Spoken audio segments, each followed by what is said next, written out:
अस्सलाम वालेकुम, news eight 9 में आपको कहेंगे खुशामदीद। मैं हूँ शाइस्ता इकबाल और मैं हूँ रबा बसर और मैं साजिद हसन। चेयरमैन पीटीआई ने एक बार फिर खुद पर हमले का खदशा जाहिर कर दिया है। फ्रांसीसी टीवी को इंटरव्यू देते हुए इमरान खान ने कहा कि उनकी जान को अब भी खतरा है, वो लोग दोबारा भी उन्हें मारने की कोशिश कर सकते हैं। वो मुझे ख़त्म करना चाहते हैं क्योंकि मेरी पार्टी पाकिस्तान की इस वक्त सबसे मकबूल तरीन सियासी जमात है। इमरान खान ने कहा कि इस साजिश का तो 6 हफ्ते कबल ही बता दिया था। I predicted this almost 6 weeks ago when they first accused me. A video film was made accusing me of blasphemy, and then it was picked up by these government spokesperson, by the government controlled television. And 6 weeks ago I said that this was all planned to assassinate me through a religious fanatic, because the parties, my party, since I have been ousted from power, it has grown. It has won 75% of the by-elections. So they are petrified that if there are elections, we will win. That's why they wanted to be eliminated. I do think that they could try again because, the threat remains. Those people who wanted me eliminated, the reason why they want me to be eliminated is my party is by far the most popular party in Pakistan. Basically because people do not want these criminals who are ruling Pakistan right now. 61% of the cabinet has corruption cases against them. So that's why I have massive public support. And I think they think that the only way to get me out of the way is actually eliminate me. So I think that there is a threat. और साजिद, हकीकी आज़ादी मार्च का मुस्तकबिल क्या होगा? इमरान खान हफ्ते को बड़ा ऐलान करने जा रहे हैं। जी हाँ, मार्च से खिताब में कहा कि हमने कश्तियाँ जला दी हैं। साफ और शफाफ इंतखाबात के फौरी इनेकाद के मुतालबे से उनके कत्ल की साजिश करने वाले जान लें, ये कौम अब जाग चुकी है। इमरान खान रहे या ना रहे, जुल्म का निज़ाम अब नहीं रहेगा। एक ही तरीका है मुल्क को अब मजीद तबाही से बचाने, और वो है साफ और शफाफ इलेक्शन। उसके अलावा कोई दूसरा तरीका नहीं। और ये जो हमारी मार्च है, ये सिर्फ ये हर कौम बताना चाहती है, ये जो कोशिश की जो मुझे कत्ल करने की, इसके पीछे क्या है? जो मर्जी कर लें, इनको पता है कि ये अब तहरीक इंसाफ को नहीं रोक सकता। पहले तो मैं फिर से आप सबको सलाम करता, लेकिन दूसरी चीज मैं ये कहना चाहता हूँ कि ये जब जद्दोजहद करते आप इंसाफ के लिए, ये फिर इसकी पीछे नहीं हम मुड़ के देखते, हम अपनी किश्तियां जला के जद्दोजहद करते हैं। और मैं इंशाल्लाह जो प्लान कर रहा हूँ, और मैं सैटरडे को अनाउंस करूंगा कि किस दिन मैंने पिंडी पहुंचना है। और दूसरी जानिब वज़ीर दिफा ख्वाजा आसिफ ने पार्लियामेंट हाउस में गुफ्तगू करते हुए कहा है कि इमरान खान कौम के सामने बेनकाब हो चुके हैं। अब कहते हैं कि वो बरतानिया की अदालत जाएगा, UAE की अदालत जाएगा, पाकिस्तानी अदालत में भी जाएंगे। हम कहते हैं जहां जाना चाहें, अगर चांद पर भी कोई अदालत है तो वहां भी चले जाएं। तनकीदी अंदाज में उन्होंने कहा कि इमरान खान की फिल्म के अभी 3 बजे, 6 बजे और 9 बजे वाले शो चलेंगे।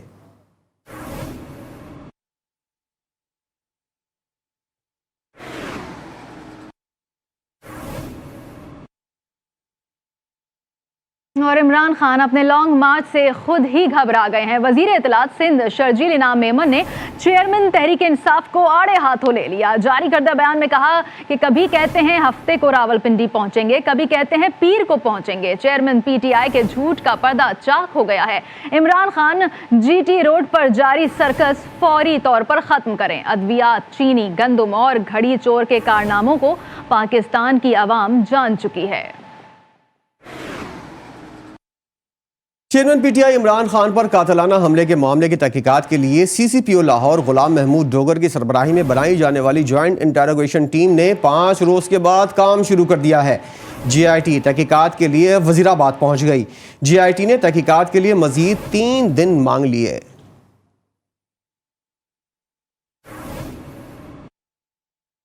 और साबिक वजीर आजम इमरान खान पर हमला करने वाले मुलजिम नवीद को इंसदाद दहशतगर्दी अदालत गुजरांवाला ने 12 रोज़ा जिस्मानी रिमांड पर पुलिस के हवाले कर दिया। अदालत का मुलजिम नवीद को 29 नवंबर को दोबारा पेश करने का हुक्म भी दिया गया। पुलिस की जानिब से मुलजिम नवीद के 30 रोज़ा जिस्मानी रिमांड की इस्तदा की गई थी। इससे पहले मुलजिम नवीद को इंसदाद दहशतगर्दी अदालत गुजरांवाला में सख्त सिक्योरिटी हिसार में पेश किया गया था।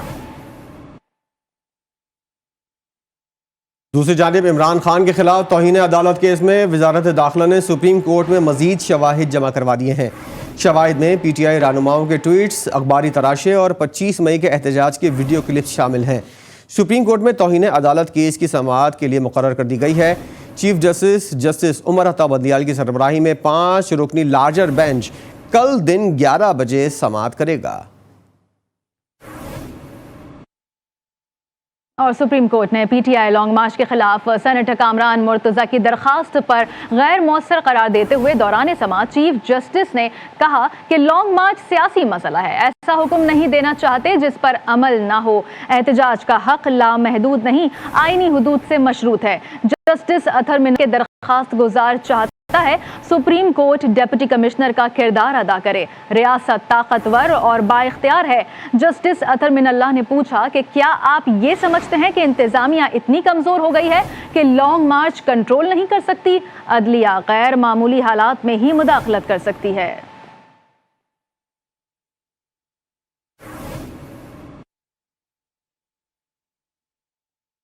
साबिक वज़ीर-ए-आज़म इमरान खान के खिलाफ नाअहली की दरख्वास्त पर समाअत पीर तक मुलतवी कर दी गई। इस्लामाबाद हाई कोर्ट में पटिशनर ने मुबैना बेटी जाहिर न करने पर साबिक वज़ीर-ए-आज़म को नाअहल करार देने की दरख्वास्त दायर की है। नाअहली केस की दरख्वास्त पर समाअत से कबल पटिशनर ने समाअत के लिए लार्जर बेंच तश्कील देने की मुतफर्रिक दरख्वास्त वापस ले ली है। पटिशनर की जानिब से बैरिस्टर उस्मान अदालत में पेश हुए।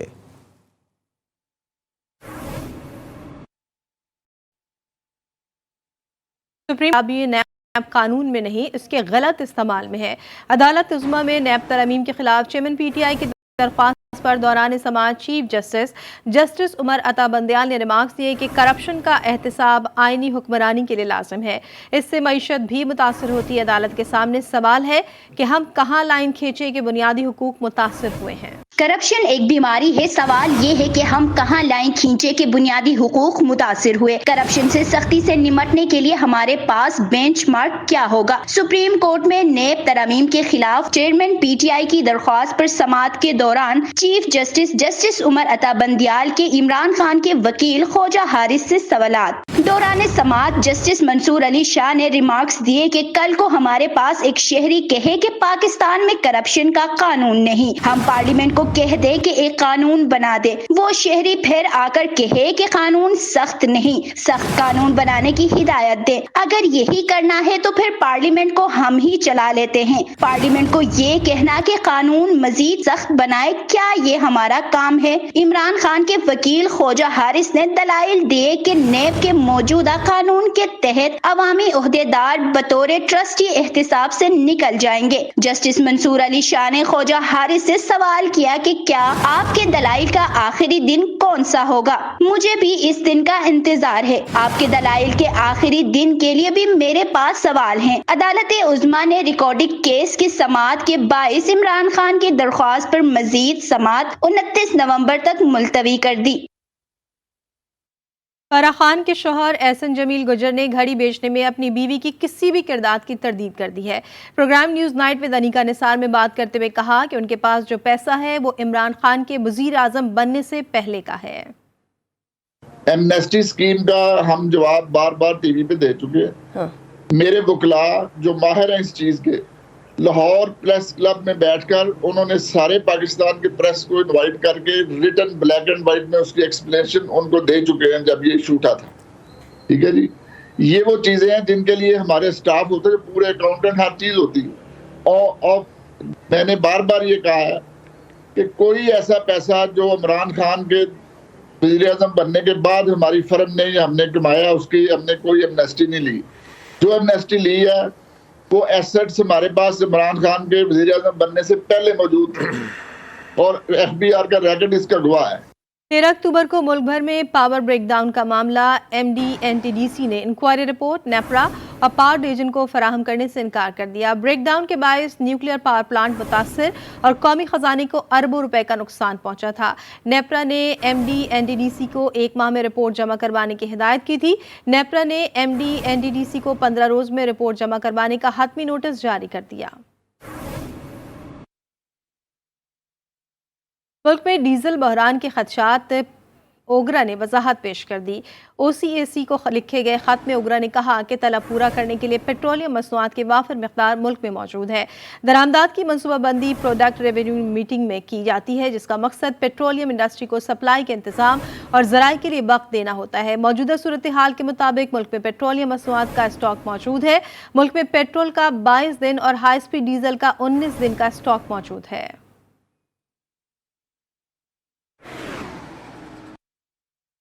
$2.25 अरब की करप्शन में मुलविस साबिक डिप्टी कमिश्नर मिट्यारी अदनान राशिद को हैदराबाद की अदालत में पेश कर दिया गया। अदालत ने मुलजिम को 3 रोज के रिमांड पर एंटी करप्शन पुलिस के हवाले कर दिया। एंटी करप्शन हैदराबाद ने गुज़श्ता रात डिप्टी कमिश्नर मिट्यारी को हैदराबाद सखर मोटरवे मंसूबे के फंड्स में खुर्द-बुर्द के इल्जाम में गिरफ्तार किया था। आमिर जहदी की report. Hyderabad Sukkur motorway M6 मंसूबे में मेगा करप्शन का मामला। $2.25 अरब की करप्शन में मुलविस साबिक डिप्टी कमिश्नर मिट्यारी अदनान राशिद को हैदराबाद की अदालत में पेश किया गया। अदालत ने मुलजिम को 3 रोज के रिमांड पर एंटी करप्शन पुलिस के हवाले कर दिया। एंटी करप्शन हैदराबाद ने गुज़श्ता रात डिप्टी कमिश्नर मिट्यारी को हैदराबाद सखर मोटरवे मंसूबे के फंड्स में खुर्द-बुर्द के इल्जाम में गिरफ्तार किया था, जबकि assistant commissioner new Saeedabad Mansoor Abbasi को भी मुअत्तल किया गया है। दस्तावेजात के मुताबिक नेशनल हाईवे अथॉरिटी NHA ने $1 अरब की रकम जारी की थी। दस्तावेजात के मुताबिक मोटरवे के लिए जमीन की खरीदारी के लिए DC मिट्यारी को $4 अरब से जायद रकम जारी किए गए थे। मुलजिमान ने 70 किलोमीटर सड़क के लिए जमीन की खरीदारी के लिए बैंक से $1.82 करोड़ की नकद रकम निकाली। मुलजिम ने $4 अरब की रकम दूसरे अकाउंट में मुंतकिल करके $540 मिलियन का मुनाफा कमाया। केस पेपर्स के मुताबिक AC न्यू सईदाबाद ने जमींदारों को चेक के बजाय नकद रकम अदा की। चीफ सेक्रेटरी सिंध ने मोटरवे मंसूबे के लिए जमीन की खरीदारी से मुतालिक करप्शन स्कैंडल की इंक्वायरी शुरू की थी। इंक्वायरी रिपोर्ट के मुताबिक जमीन के मालिकान को क्रॉस चेक के जरिए अदायगी करने के बजाय मुलजिमान ने अपने नामों पर रकम कैश की थी। सिंध हुकूमत ने करप्शन स्कैंडल की मजीद तहकीकात के लिए कमेटी तश्कील दे दी है, जिसमें एडिशनल सेक्रेटरी खजाना और secretary Sindh public service commission शामिल है। कमीशन 3 दिन में अपनी रिपोर्ट हुकूमत को पेश करेगी। कराची में दिफाई नुमाइश आइडियाज 2022 के दौरान CVO पर पाक बहरिया ने अपनी सलाहियतों का शानदार मुजाहिरा किया। दहशतगर्दों के खिलाफ क्लोज एनकाउंटर और दुश्मन के स्नाइपर्स के खिलाफ कैसे कार्रवाई की जाए, पाक बहरिया के जवानों की मश्क ने सबको हैरान कर दिया। शो के दौरान पाक फिजाइया ने फ्लाई पास किया। तकरीब के मेहमान खुद को कौमी परचम पेश किया गया। गवर्नर सिंध भी तकरीब में मौजूद थे। दिफाई नुमाइश आइडियाज़ में दौरान जंग शदीद जख्मी जवानों को फौरी तौर पर तिब्बी इमदाद फराहम करने के लिए पाकिस्तान के होनहार तलबा ने पोर्टेबल वेंटिलेटर तैयार कर लिया। तफसीलात जानते हैं नुमाइंदा GTV न्यूज़ सोला जाफरी से। जी सोला, तागाह कीजिएगा। जी बिल्कुल, उस वक्त मैं कराची एक्सपो सेंटर में मौजूद हूँ, जहाँ आइडियाज़ में दिफाई नुमाइश का सिलसिला जो है वो जारी है। इस वक्त मैं एक ऐसे मुकाम पे मौजूद हूँ जहाँ पे वेंटिलेटर बनाया गया है। ये वेंटिलेटर जो है वो तुलबा की जानिब से बनाया गया है। हमारे साथ इस वक्त इंजीनियर सैफुल्लाह मौजूद हैं। सैफुल्लाह साहब, बताइएगा किस तरीके से ये वेंटिलेटर बनाया गया है, क्या सोच थी और कैसा रिस्पॉन्स जो है वो आपको इस वक्त आइडियाज़ में मिल रहा है? अस्सलाम वालेकुम। इंस्टीट्यूट ऑफ टेक्नोलॉजी में हमने ये मटेरियल डेवलप किया है। जब कोविड स्टार्ट हुआ था 2020 के अंदर मार्च में, हमने इसकी डेवलपमेंट स्टार्ट की, तो अफ्रीकन कंट्रीज से बहुत अच्छा रिस्पॉन्स आ रहा है। They want to buy it once we are done with the clinical trials. And even Pakistan के अंदर भी जो रिमोट एरियाज़ हैं, फॉर एग्जांपल हमारे पास जो वज़ीरिस्तान में ऑपरेशन हो रहे हैं या बलोचिस्तान के जो रिमोट एरियाज़ हैं, वहाँ तक हमारे पास वेंटिलेटर की एक्सेस है ना होने के बराबर है। तो ये जो हमारी पाकिस्तान आर्मी है, दे आर आल्सो इंटरेस्टेड कि हम इसको अपने एम्बुलेंसेस के अंदर इस्तेमाल करें आर्मी की, और हम जो रिमोट एरियाज़ हैं वहाँ तक इसको पहुँचाएँ। बिल्कुल, उनका यही कहना है कि ये जो वेंटिलेटर है इसकी कीमत इंतहाई कम है, जिसकी वजह से जो यहाँ पे डेलीगेशंस आए हुए हैं 64 ममालिक के लोग जो है वो यहाँ पे एक्सपो में जिन्होंने हिस्सा लिया है और यहाँ के उनके मुख्तलिफ वफ़द जो है वो हिस्सा ले रहे हैं और दौरा कर रहे हैं, तो उनकी जानिब से भी ख़ासे इस वेंटिलेटर को जो है वो अहमियत हासिल है और मुख्तलिफ लोगों से जो है वो इनके MOUs भी साइन हो चुके हैं। जी, और अभी आपको खबर दें, जामशोरों में इंडस हाईवे पर टोल प्लाजा के करीब मुसाफिर वैन गड्ढे में गिर गई है। हादसे में हलाकतों की तादाद 17 हो गई है। इमदादी कार्रवाइयां जारी है। जामशोरों में इंडस हाईवे पर यह हादसा पेश आया है टोल प्लाजा के करीब, जहां पर मुसाफिर वैन गड्ढे में गिर गई है। इस हादसे के नतीजे में हलाकतों की तादाद 17 हो गई है। इमदादी कार्रवाइयां जारी हैं। और बात हो जाए फीफा वर्ल्ड कप 2022 की, जिसके आगाज में सिर्फ 3 दिन बाकी रह गए हैं। जी हां, पहले मैच में मेजबान कतर का मुकाबला इक्वाडोर से होगा और मेगा इवेंट में शिरकत के लिए दुनिया भर की 32 टीमों ने कतर में पड़ाव डाल लिया है। कतर में होने जा रहा है धमाल। दुनिया की बेहतरीन 32 टीमें फीफा वर्ल्ड कप के लिए दिखाएंगी अपना कमाल। 20 नवंबर से शुरू होने वाले मेगा इवेंट में करीम बेंजेमा, मेसी और नेमार समेत दीगर शोहरा आफाक खिलाड़ी खेल पेश करेंगे। खेल के आगाज से कबल दुनिया भर की टीमें कतर पहुंच रही हैं। शायकीन फुटबॉल भी कतर की सड़कों पर अपनी टीमों का हौसला बढ़ा रहे हैं। मेगा इवेंट के ऑफिशियल सॉन्ग में उर्दू जबान के तड़के ने उसे और भी मशहूर बना दिया है। 1 माह तक जारी रहने वाले फुटबॉल वर्ल्ड कप में हर रोज 4 मैच खेले जाएंगे। फाइनल 18 दिसंबर को होगा। न्यूज़ एट 9 में फिलहाल इतना ही। एक ब्रेक के बाद हाजिर होंगे हेडलाइंस के साथ।